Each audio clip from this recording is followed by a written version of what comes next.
Firman, ya ayyuhalladzina amanu kutiba alaikumus shiyam kama kutiba alal ladzina min qablikum la'allakum tattaqun. Wahai orang-orang yang beriman, telah difardukan ke atas kamu berpuasa sebagaimana yang telah difardukan ke atas umat-umat yang terdahulu agar kamu menjadi hamba yang bertakwa. Kalau kita baca ayat ni dan amati dengan betul-betul, yang menariknya Allah Subhanahu wa taala menyebutkan di penghujung ayat itu la'allakum. Kalau kita belajar di dalam bahasa Arab, ini dipanggil termasuk dalam ismur raja, yang memberi maksud iaitu tidak semua orang yang berpuasa itu natijahnya takwa. Tetapi kalau orang yang berpuasa itu berbuka makan tokwa tu ada. Ya, zaman sekarang ada tahu goreng, ada tahu sambal, ya. Yang tu orang utara panggil tokwa, tuan-tuan, ya. Baik.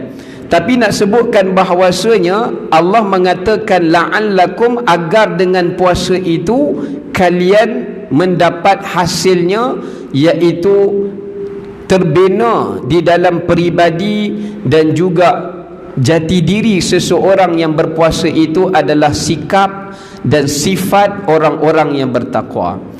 Untuk mengetahui, saya bukan nak cerita apa sifat takwa, apa jenis-jenis tingkatan takwa, yang ni mungkin lebih kepada kuliah yang lebih khusus berkaitan dengan takwa. Cuma yang saya nak relatekan adalah berkenaan dengan beberapa ayat Al-Quranul Karim yang Allah Ta'ala titipkan kepada kita di dalam Al-Quran dan kalamullah mengenai beberapa ciri-ciri dan kepribadian sifat orang-orang yang bertakwa itu. Misalan contoh, kita boleh lihat dalam surah Baqarah, surah Ali Imran pada ayat 133 hingga ayat 135. Allah Subhanahu wa taala berfirman, a'udzu billahi minasyaitonir rajim. Bismillahirrahmanirrahim. Wasari'u ila maghfiratin min rabbikum wa jannatin 'arduha as-samawati wal ardu u'iddat lil muttaqin الذين ينفقون في السراء والضراء والكاظمين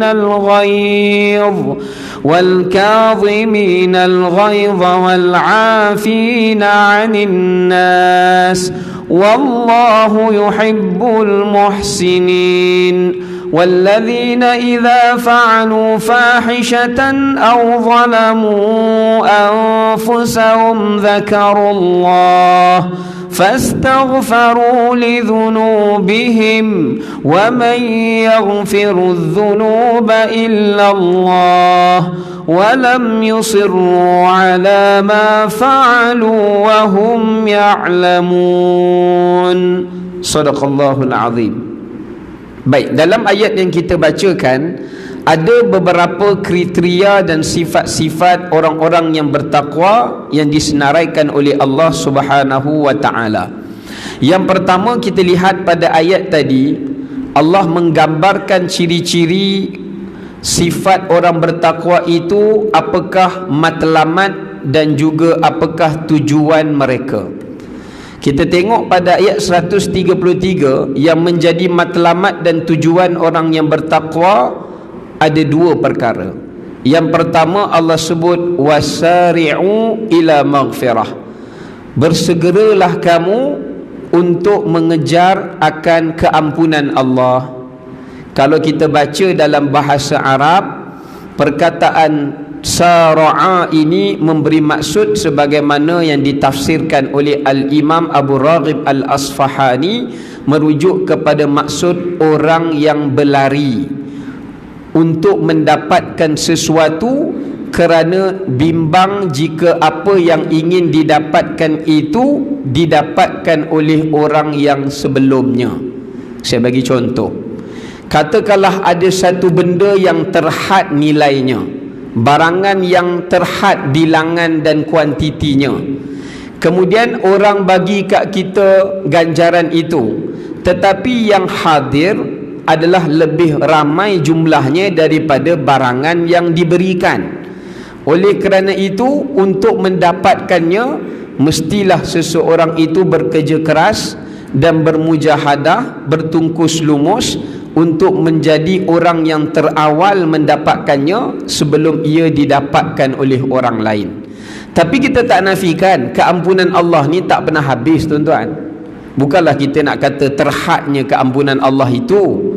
Keampunan Allah tidak terhad, tetapi orang yang memburu keampunan itu yang terhad, yang tidak ramai, yang tidak berkejar-kejar untuk mendapatkannya. Yang tu yang Allah Ta'ala maksudkan daripada ayat 133 dalam surah Ali Imran. Jadi matlamat yang nak dicapai oleh orang bertakwa di dalam hidup mereka, mereka memburu dua asas. Yang pertama, mereka memburu untuk mendapatkan keampunan Allah Subhanahu wa Ta'ala, agar dengan keampunan itu melayakkan mereka mendapatkan pembebasan api neraka Allah.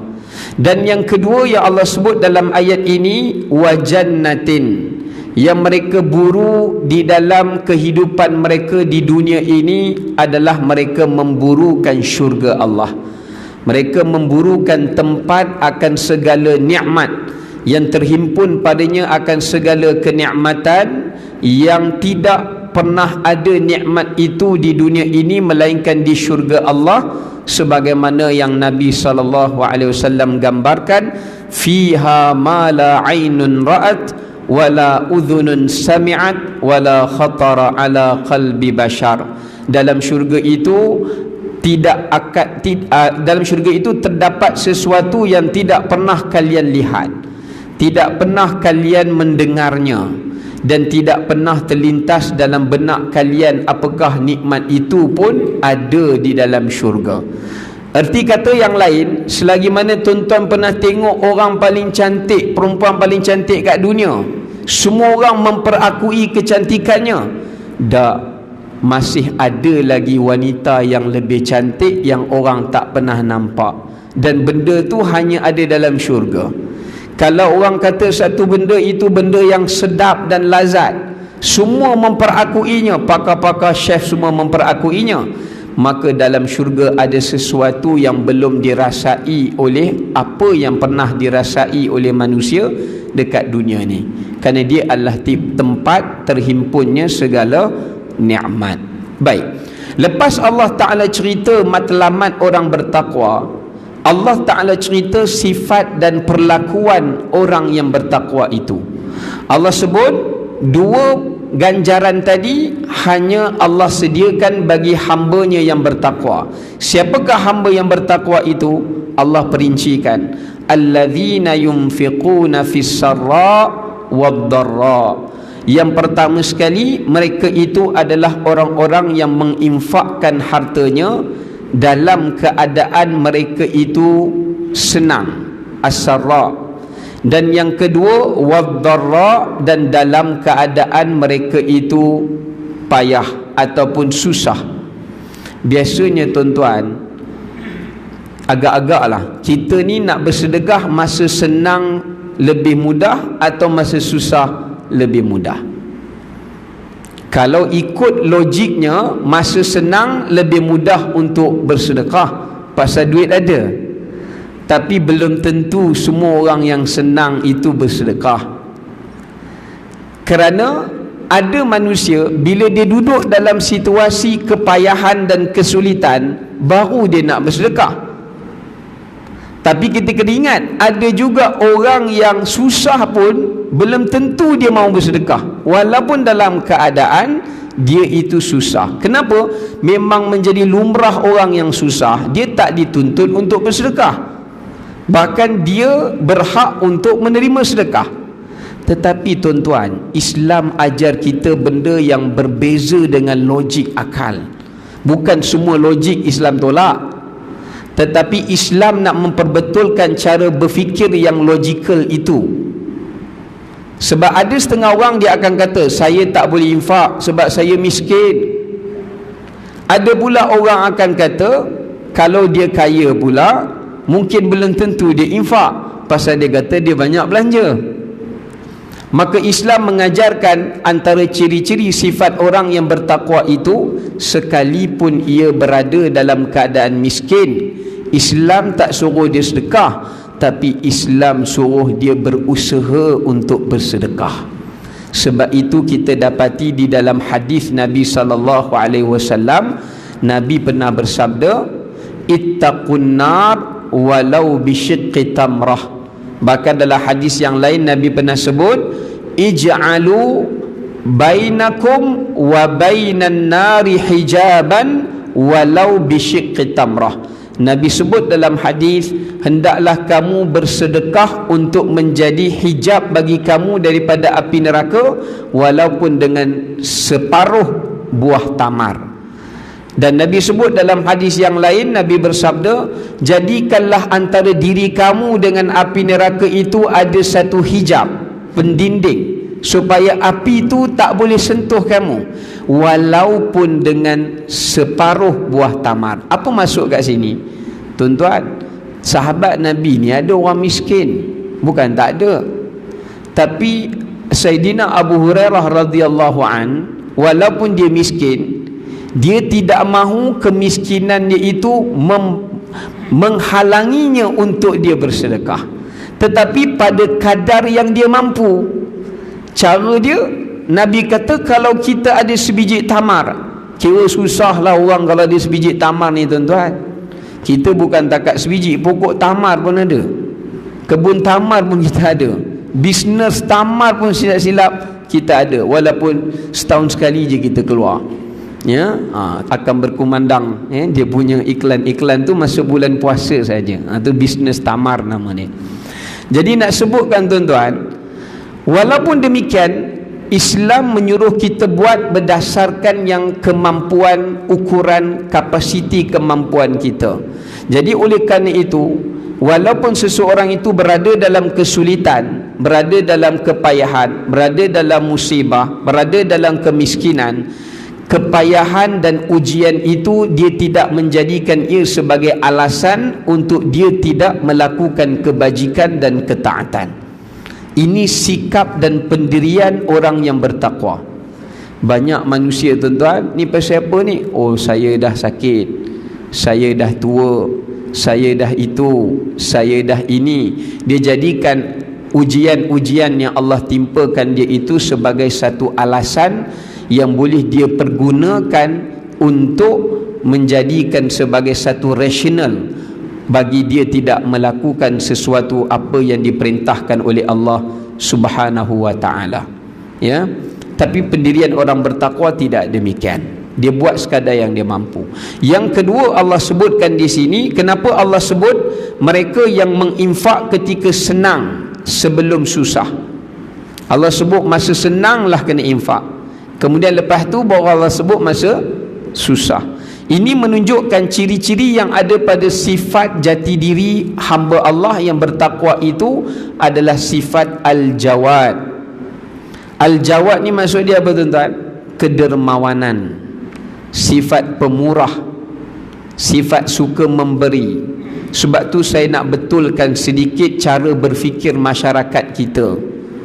Banyak masyarakat hari ni tuan-tuan, cara berfikir dia, bulan Ramadan bulan saving, bulan untuk menerima, bukan bulan untuk memberi. Contoh, saya kerap kali dengar mak ayah yang bercakap pada anak-anak, nak kau pergi buka puasa dekat masjid, kita pakat-pakat ramai buka puasa kat masjid, jadi abah kau boleh jimat belanja bulan Ramadan ni, kerana Syawal banyak dia nak kena belanja. Mindset yang macam ni salah tuan-tuan. Mindset macam ni tak betul. Sedangkan kita tahu dalam hadis sahih Nabi sebut, Abdullah bin Abbas menceritakan sifat dan watak Nabi dalam Ramadan. Kata Abdullah bin Abbas, kana Rasulullah sallallahu alaihi wasallam ajwadan nas wa kana ajwaduhu fi Ramadan. Nabi SAW ni insan yang paling dermawan, tetapi kedermawanan Nabi itu terselahnya ia di dalam bulan Ramadan lebih-lebih lagi. Maksudnya tak salah, bukan saya nak kata janganlah pergi buka puasa kat masjid. Bukalah, dah ada orang sponsor. Tetapi sikap kita, betulkan mindset tu. Ramadan sebagai bulan untuk memberi. Kita datang berbuka tu jangan bawa tangan kosong. Bawalah buah tamar ke, bawalah kuih sikit ke, supaya masa kita berbuka ada orang boleh kita menumpang mengutip pahala daripada dia, sebagai lambang kita memberi dalam Ramadan ini. Yang banyaknya tak apa, bulan Syawal kita saving lah, ya. Jadi semua pakat buka sahur pun kat masjid, berbuka pun kat masjid. Jadi rumah dapur tutup. Jadi kita boleh jimat banyak bulan Ramadan ni. Paling kurang buatlah pengat ke, bawa datang berbuka, bagi orang lain pun boleh merasa apa yang kita sediakan atau yang kita bawa. Bukan nak suruh bawa banyak, tapi nak ada sifat memberi itu. Itu dalam konteks berbuka puasa lah. Tapi dalam konteks bersedekah ni, saya tak nafikan memang orang banyak memberi dan bersedekah dalam bentuk wang ringgit di dalam bulan Ramadan. Sebab kita kena ingat, kata Imam Az-Zuhri, bulan Ramadan adalah bulan kita mengembirakan orang fakir miskin. Tapi cuba kita tengok balik tuan-tuan, masa kita berbuka puasa ni, yang bergembiranya siapa? Kadang-kadang yang menggembiranya orang-orang yang mampu dan kaya. Sebab tu saya kurang setuju ada beberapa masjid yang dihadkan bilangan makanan berbuka itu, terutamanya kepada orang-orang Bangladesh yang luar-luar ini, kerana dia nak makanan itu hanya dirasa oleh karyah. Jadi orang Bangla yang kerja daripada pendatang ni kena buka sendirilah. Kadang-kadang yang ramai pun diorang, yang mengimarah tu pun kadang-kadang yang meramaikan pun diorang juga. Jadi sepatutnya kita kena fikir, bulan Ramadan kata Imam Zuhri bulan it'am, memberi makan pada orang yang tak dapat makan 11 bulan. Kita 11 bulan makan, sebulan ni je baru tak dapat makan, ya. Maka itu adalah objektif yang menjadi sasaran takwa yang Allah nak lahirkan, yang ada pada diri orang-orang Islam di dalam bulan Ramadan. Maksudnya dalam arti kata yang mudah, bulan Ramadan kita secara inisiatif kena cari mana-mana pangsapuri yang duduk di sekitar USJ ni, yang orang-orangnya susah, untuk kita memberi makan.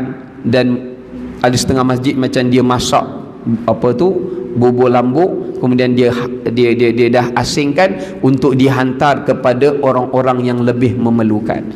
Kadang-kadang yang kaya tu pun beratur 2-3 kali bawa balik bubur lambuk. Ini bukan sikap orang yang belajar daripada madrasah Ramadan. Baik. Kemudian tuan-tuan dirahmati oleh Allah Subhanahu wa taala, Allah sebut dalam ayat ini juga wal kaziminal ghaidh. Ramadan juga mengajar kita bagaimana nak menguruskan emosi.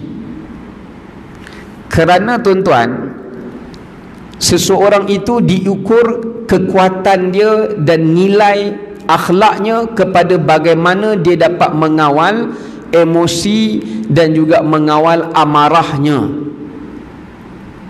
Orang ni tuan-tuan, kalau dia lebay macam mana pun, kalau dia marah, hilang kelebayannya, ya?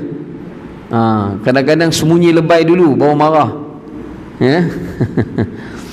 Nak sebutkan bahawasanya Ramadan adalah satu madrasah mendidik kita untuk mengawal dalaman internal, mengawal dalaman nafsu dan juga emosi kita. Sebab tu Allah sebut ayat yang kedua, ciri-ciri orang bertakwa, wal kaziminal ghaidh, iaitu orang yang dapat mengawal marahnya sedangkan dia mampu untuk membalas dan marah. Perkataan kazim, kazim ni bukan Ustaz Kazim, ya. Kazim ni dalam bahasa Arab merujuk kepada orang yang sedang marah dan dia berhak untuk marah dan membalas kemarahannya. Contoh, orang buat satu benda yang tak sepatutnya menyebabkan kita layak untuk marah dan kita perlu untuk marah itu, dan nak membalasnya dengan kemarahan itu, tapi kita tahan. Apatah lagi kalau marah yang tak ada apa-apa sebab. Lebih-lebih lagi lah dia boleh mengawal sifat amarah dan marahnya itu. Sebab itu ciri-ciri orang yang bertakwa adalah orang yang bersih hati budinya, yang mana dia dapat mengawal marahnya dalam keadaan dia sedang marah. Dia boleh membalas atas kesalahan orang itu saat dia marah, tetapi dia tidak membalasnya, tetapi dia menghulurkan kepada mereka dengan huluran kemaafan dan juga dengan huluran berlapang dada. Ini nilai yang ada pada sifat orang-orang yang berpuasa. Sebab tu tuan-tuan dapati dalam sebuah hadis Nabi SAW, Nabi sebut apa? Nabi bersabda, fa idza kana yaumi shaumi ahadikum fala yarfuth wala yafsuq wala yajhal fa in sabbaka ahadun aw qatalaka falyaqul Allahumma inni saim. Hadis Bukhari. Nabi bersabda, kalau pada hari ketika kamu berpuasa, janganlah kamu bercakap perkataan yang rafath, perkataan yang kotor, carut, bahasa yang tidak baik dan sebagainya. Yang kedua, wala yafsuq, jangan buat perbuatan atau perkataan yang fasik, yang menjatuhkan pada dosa, mengumpat dan sebagainya. Wala yajhal, jangan buat perbuatan orang-orang jahil yang boleh mengurangkan pahala kamu. Tetapi sebaliknya, jika kamu ketika berpuasa itu dicela atau nak diperangi, orang nak membalas kita, nak memudaratkan, bukan memudaratkan, maksudnya nak memerangi kita, nak bermusuhan dengan kita, maka hendaklah kamu menahan daripada membalas keburukan kepadanya dengan berkata, sesungguhnya ya Allah, aku ini sedang berpuasa. Kadang-kadang payah tuan-tuan, nak baca hadis ni senang. Kita tengah pandu kereta, kita queue nak parking, tiba-tiba datang kutu mana, dah sebut kutu lah, datang tak siapa-siapa, potong blok, ambil parking kita, kita dah bagi signal, dia terus masuk, terus masuk. Masa tu nak kawal kemarahan daripada mengkhinzirkan orang yang bukan khinzir, bukan senang tuan-tuan, bukan senang tu.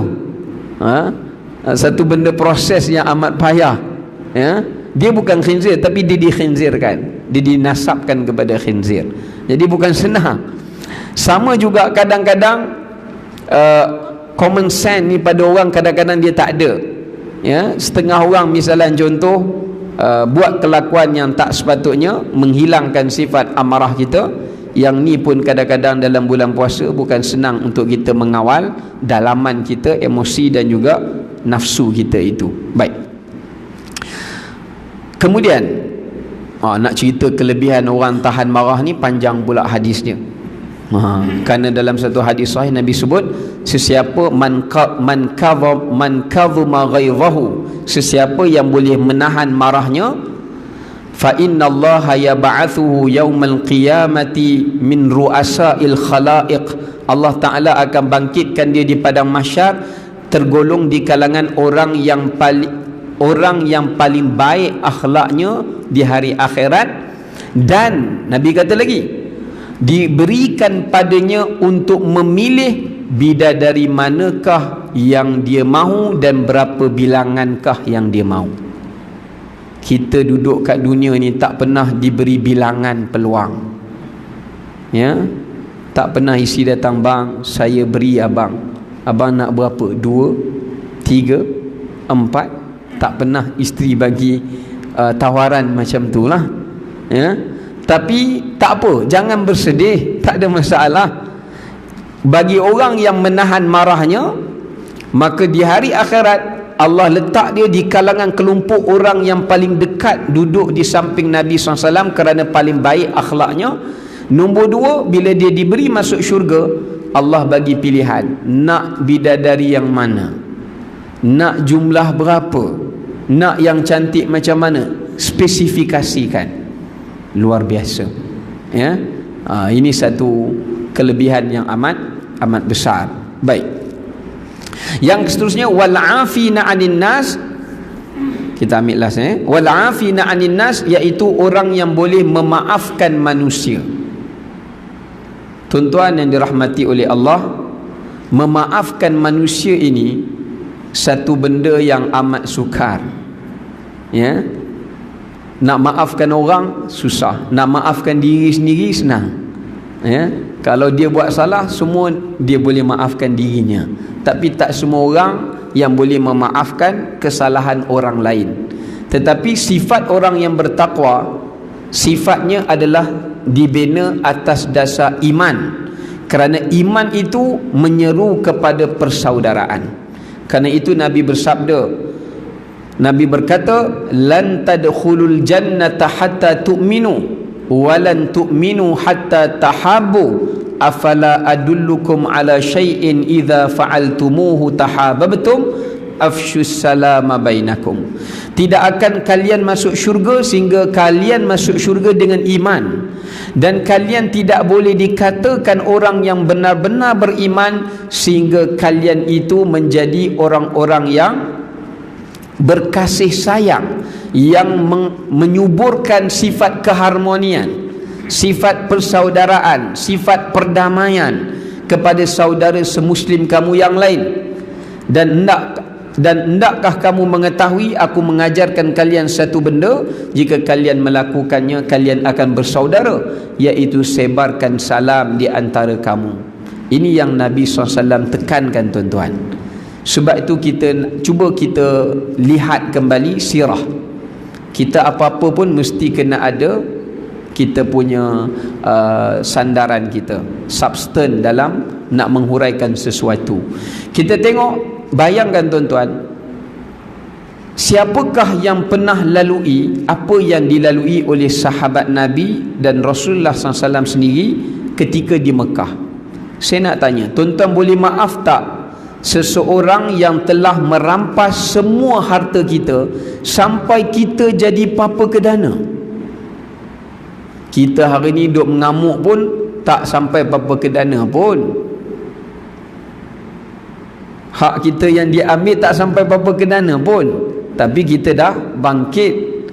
Tapi bayangkan kalau keadaan orang yang diambil semua hartanya sampai dia hanya tinggal 2 helai pakaian untuk menutup aurat dia.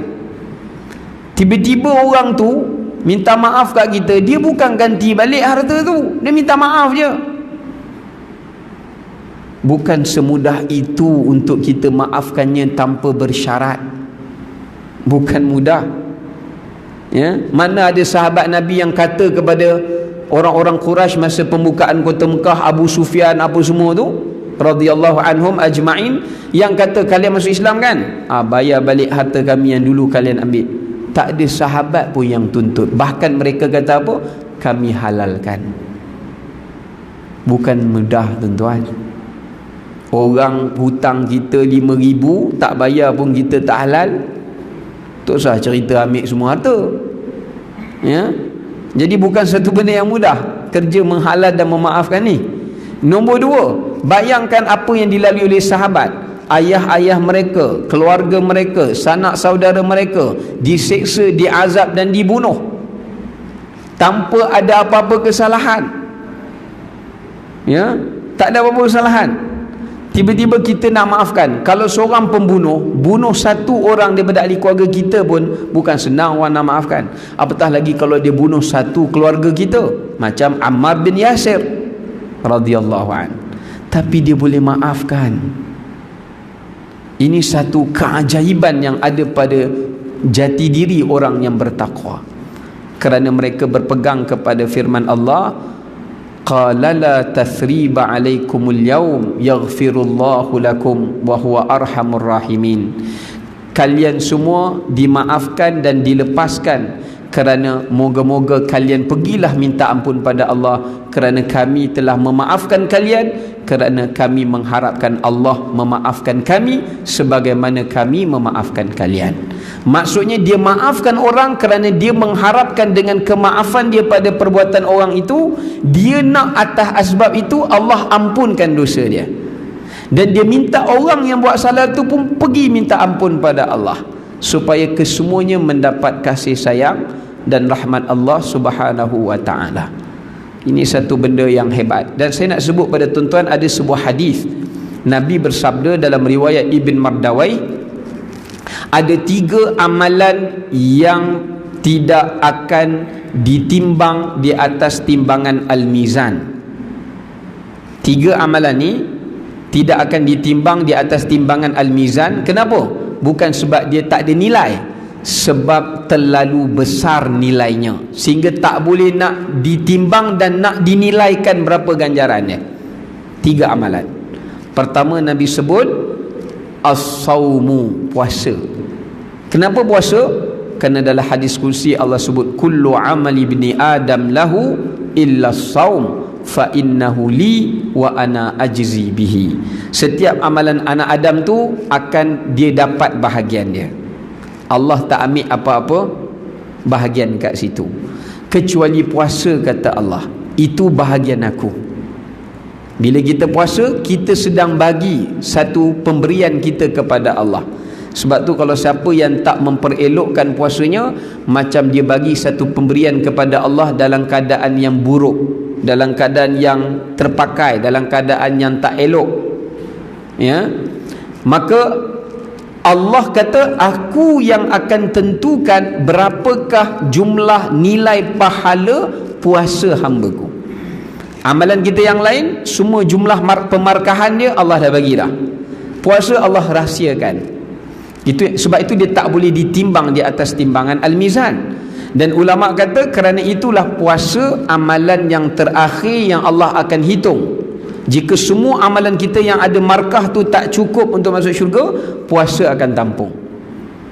Dia akan menjadi penampung, top up. Yang kedua apa dia? Al-afu, memberi maaf. Yang kedua apa dia? As-safhu, berlapang dada. Kerana Allah sebut dalam ayat Quran, faman afa wa aslaha fa ajruhu 'ala Allah. Siapa yang memaafkan orang lain dan cuba berbaik dengan orang itu, maka pahalanya ke atas Allah. Pahalanya ke atas Allah. Maksudnya Allah tak tentukan nilai pahalanya, tetapi Allah yang akan menentukan berapakah pahalanya itu yang selayaknya bagi hamba-hambanya itu. Sebab tu pahala itu tak boleh nak ditimbang di atas timbangan Al-Mizan. Yang terakhir, yang ketiga yang tak boleh ditimbang adalah as-sabru, sabar. Ya, sabar tak boleh ditimbang. Sabaruddin akan ditimbang, Sabariyah pun sama. Ya, tetapi sifat sabar tak boleh ditimbang di atas timbangan Al-Mizan. Kenapa? Sebab Allah sebut dalam ayat Quran, innama yuwaffas sabiruna ajrahum bighairi hisab. Sesungguhnya Allah Ta'ala akan mencukupkan ganjaran pahala bagi orang yang sabar itu bighairi hisab. Dia tak boleh dihisab. Maksudnya nilai pahala dia itu infinity. Jadi sebab itu orang yang bersabar dalam ujian Allah, sabar itu sebenarnya silap-silap pahalanya lebih besar daripada pahala ibadat kita. Contoh, kita sembahyang tarawih, imam baca lambat, Allah nak bagi kita pahala sabar tu, silap-silap pahala sabar tu, tunggu imam tu lebih besar daripada pahala sembahyang tarawih tu. Tapi janganlah pula imam menguji kesabaran makmumnya.